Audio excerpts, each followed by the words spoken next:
Sud Radio, les routes de l'été, Vincent Ferniaud. Question d'été. La question d'été a trait à la journée mondiale. Moi, je dis contre la malbouffe, parce que journée mondiale de la malbouffe, on peut pas le croire. Hein. On va pas célébrer la malbouffe. Non, mais en tout cas, c'est le moment de prévenir, de faire des campagnes de communication autour de la malbouffe et de la junk food, comme disent nos amis anglais, anglophones. Alors, Morgane, vous me permettez d'avoir une pensée émue et nostalgique pour mon ami Jean-Pierre Coff, qui a été le promoteur de cette idée qu'il y avait une malbouffe, même en France, hein, parce que souvent on stigmatise les États-Unis, les pays anglo-saxons, comme étant les grands pourvoyeurs de malbouffe. Croyez-moi, on se débrouille très bien chez nous aussi, dans l'agroalimentaire français, pour nous faire accepter des produits qui sont vraiment considérés comme de la malbouffe. Mais on va le découvrir au cours de cette question qui nous anime ce matin. On reçoit ce matin en studio avec nous Réginald Allouche, qui est médecin nutritionniste et spécialiste de l'addiction au sucre. On en parlait déjà un peu hier, au moment de changer nos mauvaises habitudes. C'est vrai. Bonjour Réginald Allouche. Bonjour. Merci de m'inviter. Cette addiction au sucre, elle n'est pas que personnelle, même si on sait que le sucre, c'est un peu une drogue, mais elle est plutôt sociétale, parce que le sucre est de plus en plus présent, et notamment dans la malbouffe. Oui, en fait, c'est un piège, le sucre. Et le message que j'ai à donner, c'est que de toute façon, vous ne pouvez pas vous en passer. Pour une bonne raison, c'est que lorsqu'on est bébé et qu'on tète le sein de sa mère, à ce moment-là, si le lait est légèrement sucré, à ce moment-là, il est bon pour la consommation. Si c'est acide, à ce moment-là, ça veut dire qu'il y a une infection. Donc déjà, nous sommes conditionnés dès notre naissance à aimer le sucre. Et le sucre du lait, c'est le lactose. C'est du lactose. Et le problème, au fond, c'est que lorsque, après on grandit, normalement, dans les temps anciens, on n'était pas en contact avec le sucre tout le temps. C'était au début de l'été, les fruits, ainsi de suite. Il n'y avait pas de sucre. Le sucre en poudre qu'on utilise, c'est un additif alimentaire, puisqu'il est apparu dans l'industrie il y a à peu près un siècle et demi. Et au fond, le fait de le rajouter, et d'ailleurs, il y a un petit message que je donne à nos gouvernants, c'est que nous sommes dans un monde extrêmement réglementé. On peut plus bouger une oreille sans avoir une loi, et nos députés font des lois tout le temps. J'ai retrouvé un article du Journal officiel de 1969, et dans cet article, voilà, je vous le lis parce que pour les médecins, je vous le lis. Un peu d'histoire. Donc 1969, 12 juillet, ministère de l'Agriculture, incorporation de gluten de blé dans les farines panifiables. Oui. Le ministre de l'Agriculture arrête, l'addition de gluten de blé aux farines panifiables de blé est autorisée en minoterie. Point.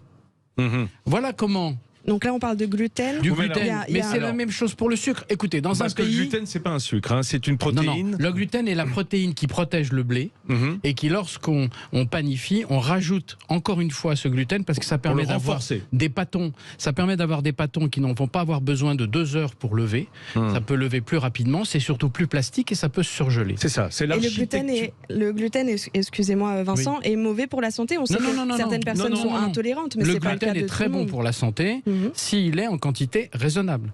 Si vous avez des industriels ou des boulangers qui rajoutent du gluten, eh bien, par exemple, j'ai les chiffres de 2014, c'est 272 000 tonnes, ça fait 12 grammes par jour et par Français. Oui. Donc vous voyez... Ce qui est inutile. Ce qui est inutile. C'est un problème industriel. Et là, on est dans le cœur du problème avec le sucre. Parce que le sucre, aujourd'hui, aucune réglementation ne dit, vous pouvez mettre du sucre dans les bonbons des enfants, mais il y a un cap. Il suffirait tout simplement de faire un petit décret comme ça. En disant, on ne peut pas mettre plus de tant de pourcents ou tant pour cent grammes de sucre dans les bonbons de nos enfants. Parce que ce que vous sous-entendez, Réginald Allouche, c'est que le sucre est mis partout d'abord pour nous donner une sorte d'appétence, parce qu'il masque aussi l'absence d'autres éléments, et notamment les acidités. Et puis, comme vous le dites, c'est un piège presque inconscient, c'est-à-dire qu'un usager, un consommateur qui va goûter un produit sucré de marque, va aller naturellement vers le plus sucré, retourner vers le plus sucré, parce que ça favorise... Que ceci soit bien clair, il n'y a pas de complot en matière de sucre par les industriels. Ça, il n'y a pas de gens qui veulent qu'on aille mal. Les industriels, ce sont des entreprises honnêtes, éthiques, ils veulent faire des ventes et avoir des bénéfices. Et ça, c'est notre système, c'est comme ça. Le problème, c'est que le sucre, comme c'est un excellent exhausteur de goût, comme vous l'avez très bien dit, qu'il couvre l'acidité et qu'il donne envie d'y revenir, eh bien, on en rajoute, c'est tout. Et il suffit que le législateur pense, pourquoi je vous dis ça? Parce que quand on dit l'addiction au sucre, c'est que derrière, il y a eu aujourd'hui une véritable épidémie qui n'a rien à voir avec l'épidémie de Covid, qui s'appelle le diabète de type 2. Aujourd'hui, il y a beaucoup de gens qui sont déjà en prédiabète qui ne le savent pas parce qu'il n'y a pas de symptômes et qui continuent et à qui on continue à donner du sucre et qu'ils ne peuvent pas absorber et qu'ils ne peuvent pas métaboliser. Le diabète qui est une des maladies causées par le trop de malbouffe. Et la sédentarité. Réginald Lalouche, nous avons au téléphone avec nous Jérémy Gorski, qui est diététicien et spécialiste du comportement alimentaire, parce qu'on a besoin de ce cas. Bonjour Jérémy, vous entendiez ce que disait Réginald Lalouche à l'instant, sans stigmatiser l'agroalimentaire et l'industrie agroalimentaire. Ce sont nos partenaires. Sont des gens qui sont censément, qui ont la tête sur les épaules et qui ne veulent pas, effectivement, qui ne font pas de choses contre la santé publique. Simplement, comme le disait Réginald, ce sont des gens qui cherchent à faire du bénéfice en vendant loyalement leurs produits. Vous pensez, vous également, que le sucre est le grand ennemi, celui qui est partout présent dans la malbouffe? Alors, pas forcément. Alors, moi déjà, je ne crois pas à l'addiction au sucre. On est surtout sur une addiction comportementale, on va dire. Oui. Après, moi, je suis spécialiste des troubles alimentaires et du comportement alimentaire en général. Et c'est surtout tout ce qui est interdit, de la psychologie de la peur, etc., qui va en faire consommer toujours plus. Oui, là vous avez le contre-pied sur la vie de cette addiction induite au sucre. Vous voulez dire, c'est parce qu'on va nous l'interdire qu'on va, comme on pourrait imaginer par exemple le fait d'interdire les cigarettes aux adolescents, c'est ce qui va les titiller à aller vers la cigarette. On peut dire la même chose du sucre?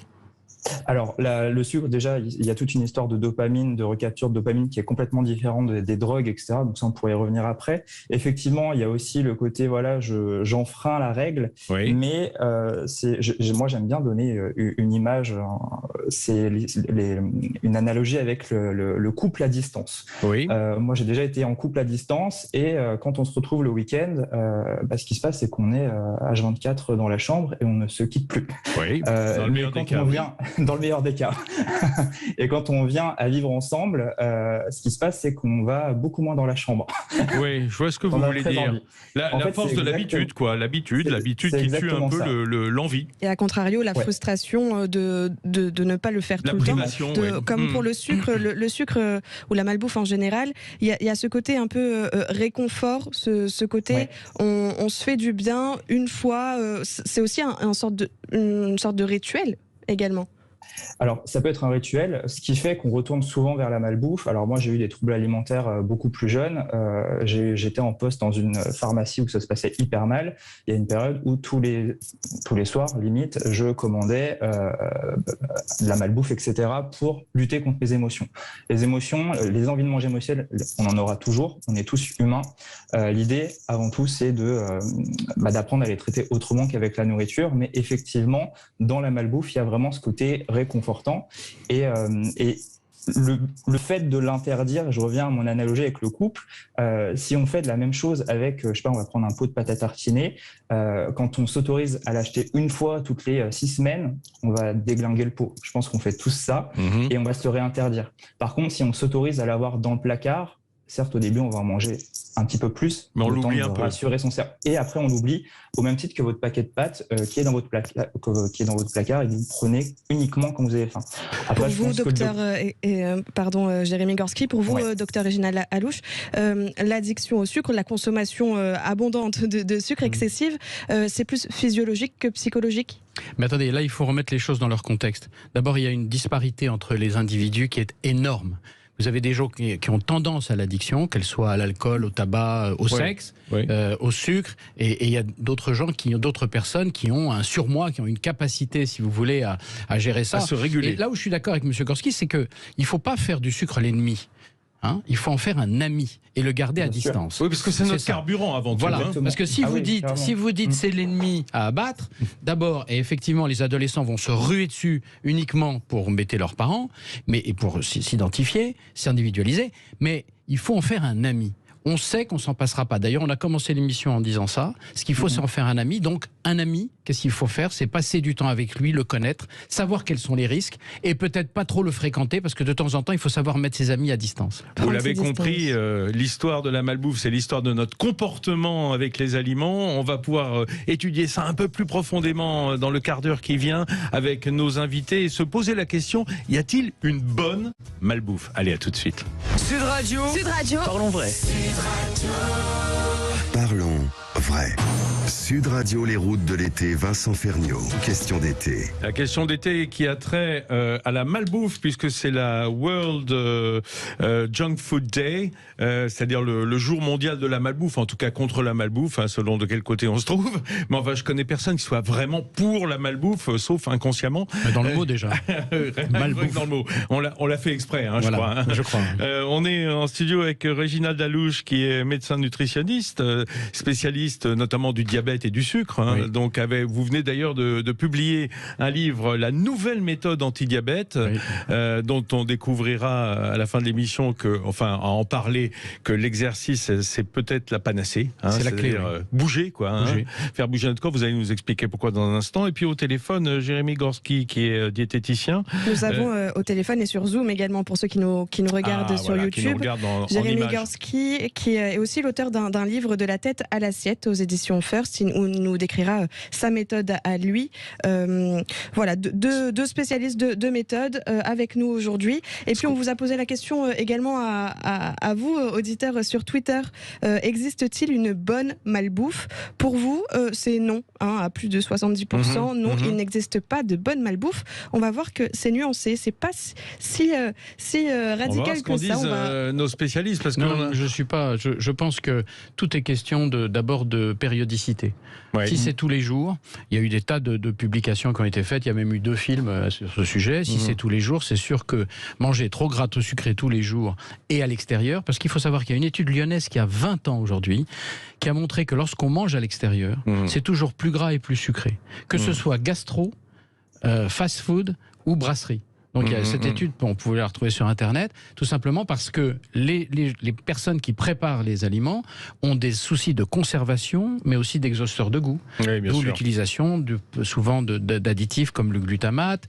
Pour conserver, il faut mettre du sel, parce que le sel, ça évite les proliférations bactériennes. Et vous mettez aussi du sucre comme exhausteur de goût. Donc dès que vous faites livrer quelque chose chez vous, vous avez ce facteur qui est important. Et aujourd'hui, beaucoup de la nouvelle génération se fait livrer. C'est-à-dire ne fait plus ses courses, ne cuisine plus. Et donc ne savent pas ce qui rentre dans la composition des plats composés. Exactement. Et ça, c'est un vrai problème, c'est un vrai souci. L'alimentation, le fait de manger, c'est sacré. C'est ce qui permet de vivre et de rester en vie, en bonne santé. Donc il faut y consacrer un tout petit peu de temps et d'attention. Voilà. Après, on peut toujours attaquer les junk food, les fast food et ainsi de suite. Mais manger de temps en temps, moi il m'arrive de manger de temps en temps un fast food, je me régale, mais c'est de temps en temps. Et je fais de l'exercice. Voilà. Réginald, on a compris que l'exercice c'est la clé, on va y venir. Jérémy Gorski avec nous donc par Zoom. Jérémy, est-ce que vous êtes d'accord avec la nomenclature, on va dire, peut-être le classement de la malbouffe, on va dire globalement les produits de fast-food qui sont à la fois sucrés et gras, la pâtisserie plutôt industrielle d'ailleurs, parce qu'il y a des additifs en plus, mais grosso modo là aussi c'est l'alliance du sucre et du gras, et peut-être le sel, par exemple, je pense aux chips, qui sont à la fois grasses et salées, tout ça c'est d'ailleurs sel, sucre, gras, en trop grande quantité, c'est ça qui identifie la malbouffe? Alors ça va être ça, c'est surtout des aliments qui sont extrêmement caloriques mais qui n'apportent pas suffisamment de vitamines, de minéraux et de fibres, et c'est ce qui est le plus important, notamment dans la gestion du sucre, on a besoin des fibres pour réduire l'impact de la glycémie, etc. Et dans ces aliments-là, on est sur des mines caloriques pour très peu d'intérêt, hormis le plaisir, et c'est pourquoi on y revient constamment. Oui, parce qu'on on peut schématiser en se disant, au fond, le sucre envoie le signal au corps de produire de l'insuline, et cette insuline fait stocker le gras qu'on a mangé dans notre couche adipeuse, et le sucre. Donc ça veut dire, au fond, ce sont des bombes atomiques caloriques, des bombes atomiques glycémiques, les gâteaux par exemple. Il y a de ça, et il y a aussi surtout le fait que le sucre va rappeler le sucre à cause des hypoglycémies réactionnelles. Quand on a un pic de glycémie, on va sécréter de l'insuline. Il se peut que la glycémie tombe trop bas, c'est ce qu'on appelle une hypoglycémie réactionnelle, on n'a pas besoin d'être diabétique pour en faire. Et vu que le corps est bien fait, il va nous réclamer des envies de sucre, et là on va repartir vers les gâteaux, etc. Et on va manger du sucre sans fin, quoi. Et là on va prendre du poids, on va développer un prédiabète, voire un diabète de type 2, etc. Réginald Dalouche, moi j'ai besoin d'y voir clair, et ceux qui nous écoutent aussi. Parce qu'on se dit, la malbouffe, mais qu'est-ce qui rentre là-dedans? C'est un grand fourre-tout. Au fond, est-ce qu'un cookie industriel, c'est autant de la malbouffe qu'un Paris-Brest d'un très grand pâtissier? Alors, la malbouffe, pour quelqu'un qui a une certaine routine alimentaire et qui de temps en temps va manger un de ces produits, c'est pas de la malbouffe, c'est juste du plaisir. Et il n'y a aucune raison de l'interdire. Maintenant, quelqu'un qui va en manger systématiquement tous les jours, ou qui tous les matins, parce qu'il ne veut pas aller acheter du pain frais, ou qui ne veut pas le surgeler et faire un peu de travail pour le mettre au micro-ondes quelques secondes, eh bien il va prendre, je ne sais pas moi, des petits gâteaux secs le matin, et ainsi de suite, qui va tremper dans le café, eh bien ça devient de la malbouffe. En fait, il y a une notion de régularité de consommation, d'accord. Deuxièmement, de sédentarité, parce que vous savez bien, nos ados, ils avalent tout. Vous remplissez un frigo, il est vide. Mais eux, ils sont de vraies chaudières d'un point de vue métabolique. Ils brûlent tout, comme les locomotives brésiliennes au début du siècle. Oui, parce qu'ils grandissent. Ils grandissent, ils ont besoin. C'est pour ça qu'il faut faire très attention aux recommandations nutritionnelles pour les enfants et les ados. Parce qu'eux, ils sont en croissance. Donc ils ont besoin, par exemple, de fer. Quand on parle de la viande, aujourd'hui, la viande rouge, c'est le premier fournisseur de fer. Et ce fer est biodisponible. Alors que le fer des lentilles, par exemple, c'est 5% d'absorption, alors que le fer des viandes rouges, c'est 30%. Donc, et nos enfants, pour leur cerveau, ils ont besoin de fer. Et les femmes enceintes aussi. Donc vous voyez, c'est un problème assez compliqué, la nutrition. Ce qu'il faut, c'est trouver une routine. C'est-à-dire, vous savez, quand j'étais à l'école, il y avait le tableau toutes les semaines des menus. Oui. Il y avait des menus, on savait que le vendredi c'était le poisson, le machin, le truc. Et bien ça c'est drôlement bien, parce que votre organisme, il a l'habitude d'une routine, et puis en week-end, on en parlait tout à l'heure avec Monsieur Gorski, et ben vous pouvez faire quelques exceptions. Et si vous en plus vous avez le plaisir de faire de l'exercice, au fond votre vie, ça ira. Parce que on passe notre temps aujourd'hui à ajouter, à faire... Les produits industriels aujourd'hui c'est 60% des calories ingérées. Donc de toute façon, ne vous faites aucune illusion, ça va continuer. Et il y a plein de problèmes. Vous avez même le bio par exemple. On dit le bio, très bien le bio, superbe, il n'y a pas de pesticides, il n'y a pas de machin, il n'y a pas de fongicides, mais il n'y a pas de fongicides. Donc le stockage du bio pose un problème. Donc le bio, il faut le manger localement ou très vite si on vient de l'acheter. Parce que sinon, il peut pourrir très rapidement. Et quand ça pourrit, il y a des petits micro-organismes qui vont provoquer la sécrétion de molécules qui peuvent être toxiques. Donc vous voyez, le problème, il n'y a qu'à Faucon. Oui. Les industriels, vraiment, c'est des... Aujourd'hui, pourquoi vous avez parlé des Américains ? Quand vous avez 300 millions de gens, vous parlez avec les industriels américains, ils vous disent, nous, il faut qu'on nourrisse 300 millions de personnes. Donc, c'est des process industriels violents. Et on transforme. Et standardisé. Ça ne peut pas être adapté à chaque typologie. Exactement. D'ailleurs, on a Jackie sur le Twitter de Sud Radio qui nous parle des Américains et de ce qui se passe aux États-Unis. Pour Jackie, nous verrons aux États-Unis, les Américains, il y a beaucoup de personnes qui n'ont jamais vu un seul légume frais. On parle d'industrialisation, etc. Vous, auditeurs et auditrices qui nous écoutez, venez nous parler de votre relation au sucre, au gras, à la malbouffe. Quelle est votre routine? N'hésitez pas à nous appeler au 0826 300 300. Et Vincent, on va peut-être aller dans le concret, justement, avec nos invités et leur demander leurs astuces, des recettes, par exemple, pour se faire plaisir, mais se faire du bien également, et pas trop de mal. C'est pas facile, parce que généralement, ce qui nous fait plaisir, c'est ce qui n'est pas très bon pour notre santé. Jérémy, vous êtes d'accord ? Alors oui, après on peut, je pense par exemple à un burger, on va très bien pouvoir faire un burger maison en allant chercher son pain à burger à la boulangerie pour éviter de le prendre en industriel avec plein d'additifs, prendre des légumes qui sont bio et de saison surtout pour avoir un maximum de vitamines, de minéraux, de fibres, etc. Du bon comté affiné qu'on va pouvoir trancher, faire une petite sauce maison facile. Après il y a des ketchup qui sont très peu riches en sucre. Alors par exemple on est habitué, quand on est habitué en son enfance, moi j'avoue que je fais très attention, mais j'aime le Heinz qui est un peu le standard du ketchup dans tout. C'est pas grave, je veux dire, si c'est comme le disait Réginald Dalouche, si c'est de temps en temps. C'est exactement, c'est pas grave. Après, moi, ce que j'aime faire avec mes patients, c'est les pousser à s'autoriser à tester d'autres choses. Parce qu'il y a la force de l'habitude. Et souvent, on va se dire, voilà, le Heinz, il est extraordinaire. Et en fait, on peut louper quelque chose de beaucoup plus naturel, qui a beaucoup plus de goût, etc. Oui, mais vous êtes d'accord aussi qu'on est plein de réminiscences et que c'est réconfortant de retrouver un goût d'enfance qui nous rassure, et surtout sur des produits comme les burgers. Et regardez ce qui s'est passé avec la moutarde.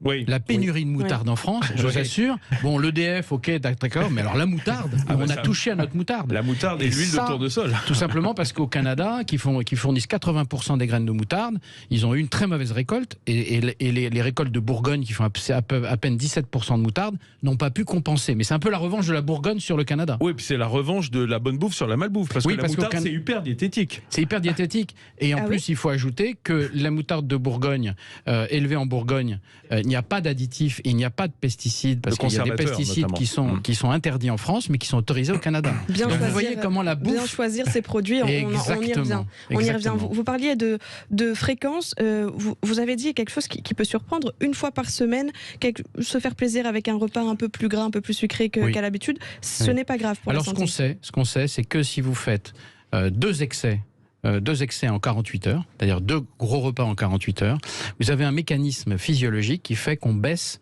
la sensibilité, les récepteurs à la leptine. La leptine, c'est l'hormone qui dit arrête de manger. Voilà. Et en fait, pourquoi ? Parce que quand nous étions dans les cavernes, lorsque à 48 heures on mangeait, stockait tout. Eh ben, il fallait diminuer la satiété pour qu'on puisse continuer à se remplir, parce qu'on ne savait pas quand est-ce qu'on allait manger la prochaine fois. Et donc, si vous voulez faire un excès, faites-en un, et laissez 4 à 5 jours avant le deuxième. Donc, par exemple, si vous êtes invité à un mariage, le soir, faites la fête, profitez-en, mais le lendemain, ne finissez pas les restes autour de la mariée. Ça me rappelle ce film hallucinant, Super Size Me. Oui, en 2004, effectivement. Mais là, franchement, ça a été... ils ont été trop loin. Pour ceux qui nous écoutent, c'est quelqu'un qui ne se nourrit au fast-food tous les jours, les 2 repas par jour, pendant 30 jours, et qui prend, je ne sais plus, 20 kilos ou 25 kilos. À peu près 11, Vincent, d'ailleurs, 10 kilos on en avait parlé. Non, mais surtout, en un mois, c'est Morgan Spurlock qui a fait le reportage. Le cholestérol, les triglycérides, voilà. L'hypertension, enfin, et il ne faisait pas d'exercice. Et des problèmes de foie. Et d'ailleurs, c'est le foie, pour vous, c'est Le foie, c'est le grand général. C'est lui qui régule la glycémie. Le pancréas fait l'insuline qui va faire rentrer le sucre dans les cellules. Mais c'est le foie qui a les stocks de sucre et qui le libère pour que vous ayez une glycémie à jeun normale. Voilà. Et c'est pour ça que vous avez une indication qu'on peut donner à nos auditeurs, c'est que si un matin vous vous réveillez avec une glycémie à jeun qui n'est plus normale, la glycémie à jeun normale, c'est entre 0,75 g par litre et 1,05 g par litre. On ne contrôle pas forcément sa glycémie, ça fait... Si, quand on fait des prêts pour les assurances. Ouais. Et à ce moment-là, on dit, n'est pas tous les jours, mais en tout cas, glycémie à jeun, un peu haut. Pas attention, ça c'est un signe, c'est que votre foie commence à devenir ce qu'on appelle insulino-résistant. Le pancréas marche très bien, mais si vous restez comme ça, le pancréas va commencer à s'épuiser, et à ce moment, parce que le foie c'est un gros organe, et à ce moment-là c'est le début prédiabète, diabète de type 2. Ça va prendre des années. Donc la bonne nouvelle, si vous avez ça, vous avez le temps devant vous, mais commencez à avoir une démarche plus raisonnable et plus responsable sur ce que vous mangez, et surtout, je le répète, faites de l'exercice physique. Et c'est bon pour le foie, notamment l'exercice physique. L'exercice physique, c'est bon pour le foie pour une bonne raison, c'est que pendant que je vous parle, vous avez 1,5 litre de sang qui passe dans votre foie par minute. Si vous faites de l'exercice, vous allez augmenter le débit cardiaque. Eh bien, figurez-vous que le miracle de la nature, c'est que votre foie, si vous doublez ce volume, à ce moment-là, vous allez doubler sa capacité à métaboliser et à vous détoxifier. Ça veut dire que tous les jours, il faut faire de l'exercice ? Non, pas tous les jours, parce qu'après 40, 50 ans, vous savez, on commence à se faire un peu mal aux articulations. Moi, je recommande 1 jour sur 2, mais faire 30 minutes, où vous savez qu'aujourd'hui, il y a une statistique qui a été faite sur des centaines de milliers de personnes. Il faut pratiquer 3 fois 50 minutes d'exercice par semaine en mouillant la chemise. Pour vous, Jérémy Gorski, qui est avec nous également à distance, le foie, ça fait partie des choses importantes, un des organes On va conclure là-dessus, Morgane. Dont il faut prendre soin. Ouais, de toute façon, c'est le siège du métabolisme. Une fois que le foie est pas bon, ça devient compliqué pour plein d'autres choses, pour la synthèse des vitamines, des hormones, etc. Donc c'est vraiment l'idée et surtout le système digestif, c'est-à-dire toute l'usine à carburant pour nous. Ouais. Très clairement. Notre centrale intérieure, notre centrale thermique, Voilà. parce que c'est là que tout est produit, évidemment. Il y a un petit signe tout de suite que vous pouvez détecter avec votre médecin traitant. Vous faites une glycémie à jeun, vous faites une hémoglobine glyquée qui donne 3 mois de moyenne, et vous faites une échographie hépatique, parce que si votre foie devient gras, à ce moment-là, c'est une indication, et vous avez le temps. Parce qu'un foie gras, ça ne va pas devenir délétère en quelques semaines, ça met des années et des années. D'accord ? Donc si vous avez ça, à ce moment-là, il faut rentrer dans une voie un tout petit peu plus vertueuse. C'est le docteur qui parle. Alimentation et exercice. Voilà. Et moi, je vais vous laisser un message, puisque c'est aujourd'hui la journée mondiale de la malbouffe. Je veux dire, lâchez-vous, mais aujourd'hui seulement. Aujourd'hui seulement. Une fois l'an. Et pas demain. Et pas demain. On retiendra, oui, surtout ça. Un excès par semaine, c'est OK. 3 heures d'exercice par semaine, c'est encore mieux et il le faut. Merci beaucoup à nos invités, Vincent. Nous avions en plateau le docteur Réginald Dalouche, qui est médecin nutritionniste et auteur de la méthode Hépato-Détox aux éditions. Anti-diabète, c'est la nouvelle méthode. C'est la nouvelle. Ah oui, en fait, de toute façon, diabète et foie, vous avez raison, c'est lié. Donc de toute façon, quand on s'occupe de sa prévention, il faut s'occuper de son foie. Et Jérémy Le message est Gorski, passé. également auteur. Également auteur de La tête à l'assiette aux éditions First. À l'envers. Ah oui. Voilà. De l'assiette On à la vous voit tête. sur YouTube Ah ouais, également. oui. On voit la couverture de votre livre et on Très bien, peut vous bravo. suivre également sur Instagram Menthe Banane. Merci beaucoup à vous, messieurs. Qui est un bon Merci à régime, vous pour menthe l'invitation. banane. On peut toute l'année, ça. Merci à vous. Merci ne à vous. restez pas, Réginald et Jérémy, parce que dans ce qui va suivre, on va aller se balader dans les Hauts-de-France et là, on va être un petit peu maroilles, bière et frites. Ah non, je m'en vais. Voilà, il nous quitte. Même si c'est très bon. Allez, on se retrouve dans une minute. Sud Radio. Sud Radio. Parlons vrai. Parlons vrai. Sud Radio.